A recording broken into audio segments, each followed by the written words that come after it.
نحمده ونصلي ونسلم على رسوله الکریم. نن انشاءالله العزیز د تاسې په خدمت کې 14مې سپارې خلاصه بیانومه.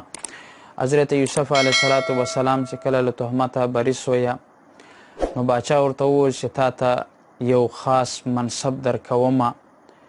نو ده ورته وویل چې زه د خزانې په کارو باندې ښه پیژمه. باچا ورته وویل چې صحیح ده، د خزانې کار د له تا سره یي، یعنی وزیر خزانه جوړ شو. دا د خزانې د کار مطالبه یې ځکه وکړه عزیزانو چې دا د ده دا سوچ و چې د خزانې عهده غیر اهل ته نسي ولاړه، ضایع نسي، زه په دغه کار باندې ښه پیژم. که نه تر نبوت غټه عهده الله تعالی په دې دنیا کې بیا نه ده پیدا کړې. یوسف علیه السلام چې کله وزیر خزانه سوی، که حد سالی راله، دا خلک به راتلو، نو یو یو انډی غلب ورکوله. د حضرت یوسف علیه السلام ورونه رالو عزیزانو، ورونه چې رالو دوی نه پیژندو چې دا یوسف علیه السلام دو وپیژندل. اتې ورته وویل چې تاسې بل ورور هم سته که نسته، نور څوک لرئ که نه لرئ؟ ورته وویل چې یو بل ورور هم لرو. نو یوسف علیه السلام ورته وویل چې بیرته آینده که راتلاسې غلې ته، نو چې هغه نه در سره غله نه درکوو، هغه به م راولئ. کله چې دوی بیرته کور ته رالو، نو حضرت یعقوب علیه السلام ته دا وینا وړاندې کړه چې د غلې وال خدا باچا راته ویل چې آینده به بل ورور هم در سره راولئ. نو یوسف علیه السلام د ورکېدا په وجه باندې حضرت یعقوب علیه السلام په زړه کې هغه اثر باقي و. ورته وویل چې خدای دې خیر کړي. نو کله چې دوی دا غلې خلاصې کړې، نو یوسف علیه السلام د دوی رقم پیسې بیرته په هغه غلې کې ایښې وې. پیسې راواخیستې، ورته رالو پلاره دا خو ډېر نیک سړی ده، دا پیسې هم بیرته دلته کې ایښې دي. نو ورته وویل چې صحیح ده، در سره بویز نه، خو ځان ته دروازو باندې ورې داخله سئ چې کله ورځئ په دغه باندې چې ټول ځوانان یاستئ، څوک هم په نظر نه کړي. ورې چې ورالو، نو یوسف علیه السلام دا خپل سکه ورور بنیامین ته وویل چې زه یوسف یمه، نو د ده د پاته کولو دپاره یو تدبیر وکویه. کله چې غلې وربار کړې، نو د ده په انډي کې د غنمو پیمانه، څپې پیمانه کول به یې هغه پکې کېښول.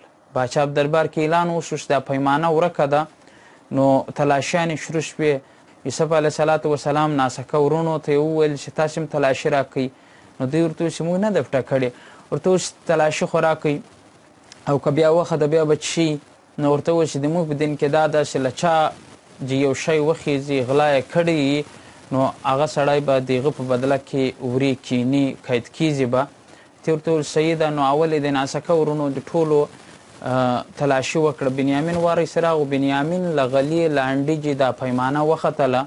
نو دی علي ورته وویل چې اوس دا راونیسئ. دا ورونه یې ورته وویل په بدله کې موږ علي کښېنوو، د ده یو پلار ده.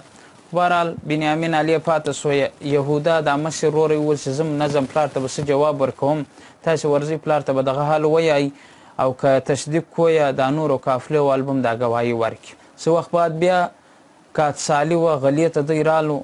نو ده ځان ور وپېژندو چې زه یوسف یم، د تاسې ورور. نو په هغه وخت کې دوی معافي جن وغوښته. حضرت یوسف علیه السلام دوی وبخل او کمیس یې ورکړو چې د پلار په سترګو باندې به دا کمیس ور تېر کړي.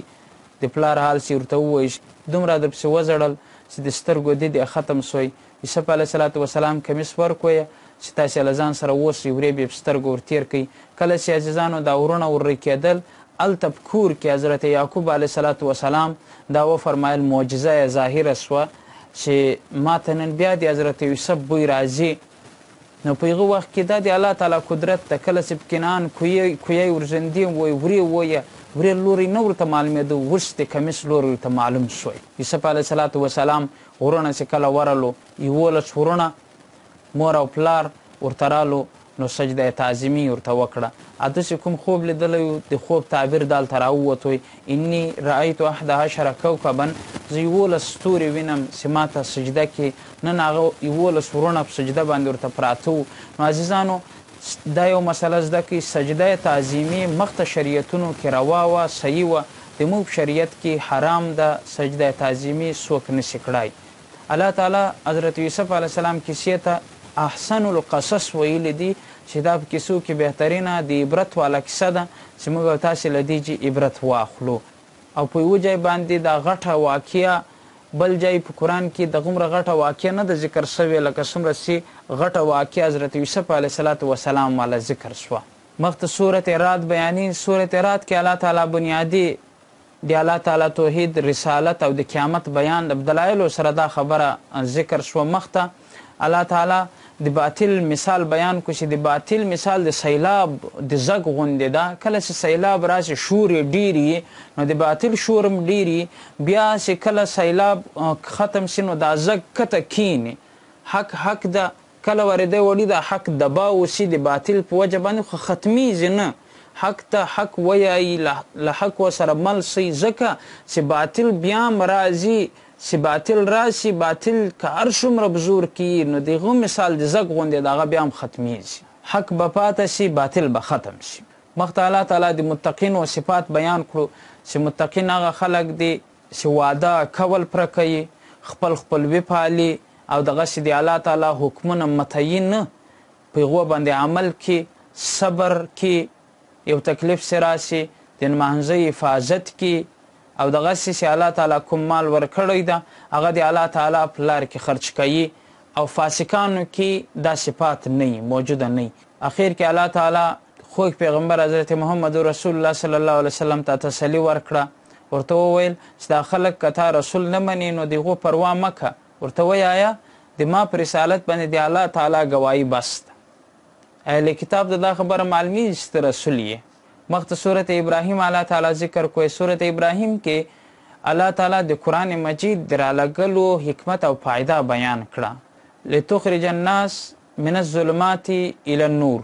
چې قرآن مجید دا فایده ده چې خلک له تیارو راباسي رڼا ته. قرآن شریف د وړ کتاب ده چې حق هم درښیي او باطل هم درښیي، د دوی ترمنځ فرق هم درښیي. مخته د موسی علیه السلام واقع ذکر کړه. مخته د 14 سپاره کې کلمه طیبه، حقه، کلمه خبیثه، دغه فرق د مثال په ذریعه باندې الله تعالی واضح کو چې د حق کلمې، د حق دین مثال دی ورده. هغه ونه چې د هغې ولې ډېرې زیاتې مضبوطې او جګه ونه یي، ډېره ښایسته یي. د مثال د حق کلمې دغه ده. نو د هغه ړنګېدل، د هغه لکه څرنګه چې د ونې ړنګېدل مشکله یي، دغسې د حق او د دین ختمېدل مشکله دی. او کلمه خبیثه ډول مثال لري، هغه ونه چې د هغه ولې کمزوري زر ړنګه سي، اگر چې غټه یي نو باطل بیا هم ختمیږي، حق پاته کیږي. مخته د حضرت ابراهیم علیه السلام د دعا ذکر یې وکړو. کله چې اما هاجره او حضرت اسماعیل علیه السلام په خانه کعبه ورې پرېښول ځنګل و، نو دعا یې وکړه ای الله د ما د اولاد ته رزق ورکه او دا ځای د امن وال ورته وګرځوه، د برکت والی ورته وګرځوه. نن هم خانه کعبې ته تاسې وګورئ، دا د امن ځای ده. او الله تعالی په هر موسم کې چې ورشي، الله تعالی هر یو پل فروټ په هغه کې موجوده ده، ټولې میوې په هغه کې ملاویږي. نو دا د حضرت ابراهیم علیه السلام واقع ده چې الله تعالی قبله کړې ده. نو موږ مشرانو ته پکار ده چې خپل اولاد ته دعا کی. دا د نبیانو طریقه ده، پیشی ده چې نبیانو دا دعا کړې وه. نو مشرانو ته پکار ده چې خپل اولاد ته د امن، د برکت او د روزي د ثواب دعا کی. الله تعالی د دوی ته امن ور په نصیب کړي او دا ځای د برکجن ورته وګرځوي. الله د فراخ روزي ور په نصیب کړي. مخته الله تعالی کافرانو ته وویل تاسو سره هر شی موجوده دی، تاسو غرور او تکبر په دې باندې مه کوئ، د هر شی ختمېدونکی دی، لهذا په دې باندې تاسو ډېر یقین مه کوئ. الله تعالی دې وکړي چې د الله تعالی په ذات باندې مو کامله ایمان، یقین او د ټولو دپاره د دعا کولو توفیق را نصیب کړي. آمین.